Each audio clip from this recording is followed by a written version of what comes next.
Let's talk about a problem within the American education system. It's not just the fact that the United States ranks 24 out of 34 developed countries in mathematical proficiency, nor that 80% of fourth graders from low-income backgrounds read below their grade level. It is the fact that our future generations are unprepared to be financially independent adults. This problem is magnified within the foster care system.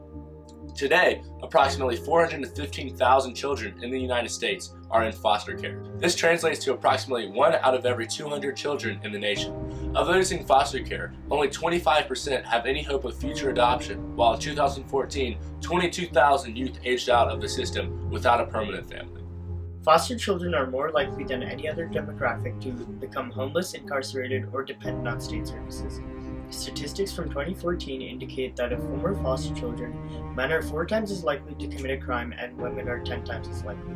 In addition, 1 in 4 former foster children experience homelessness within 4 years of leaving the system.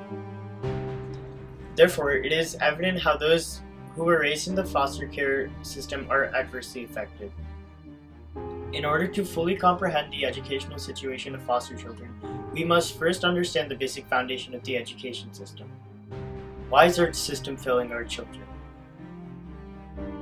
To delve deeper into this issue, we interviewed professionals in the field of education. A common theme heard resoundingly throughout these interviews was that, yes, there is a problem within the basic foundation of the educational system. There are numerous branches from which this issue stems: the Common Core curriculum, standardized tests, crystallized teaching methods, teacher quality, and student engagement, to name a few. But that is not the only issue. One problem that affects low-income students primarily is the lack of a strong support system.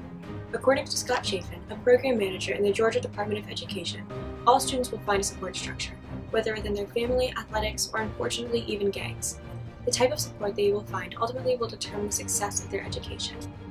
Now extrapolating this to foster care children, who are lacking parents to support them outside of school and generally don't have the resources to find any other strong educational support structure, it becomes clear why foster children are the most at-risk demographic in the American population. Without any clear guidance on how to lead their lives once they leave the system, the 22,000 youth who aged out suddenly become adults without any clear views on sustaining themselves, especially financially, in the real world. Financial literacy is vital to breaking the cycle of which current and former foster care children find themselves. 33% of men and 75% of women once in foster care system rely on the government services to meet their basic needs.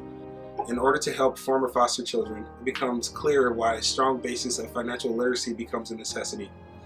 In general, the financial education of American youth is lacking. The United States ranked behind Estonia, the Czech Republic, Poland, and Latvia, just to name a few, in a financial literacy test of 15-year-olds. Increasing the financial literacy among the next generation of the American population is helpful not only for the individual, but for the entirety of the country.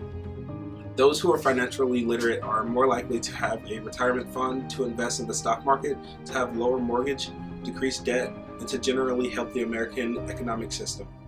Specifically pertaining to foster care, at age 21, 2/5 of youth formerly in the system reported having outstanding debt other than student, home, or auto loans, an indication of poor understanding of budget and debt planning. Therefore, we need to educate those who have the most financially difficult time in adulthood, for the good of the individual and the good of the nation. Within the American education system, there are numerous fields which need to be vastly improved upon. The fact that the United States ranks so low in terms of the quality of financial literacy, while being one of the most economically influential countries in the world, marks a distinct problem for the future. In order to effectively tackle this problem, we decided to focus on one demographic that could use our help the most: foster children. Thus, we developed the question: how might we improve financial literacy for foster children in group homes?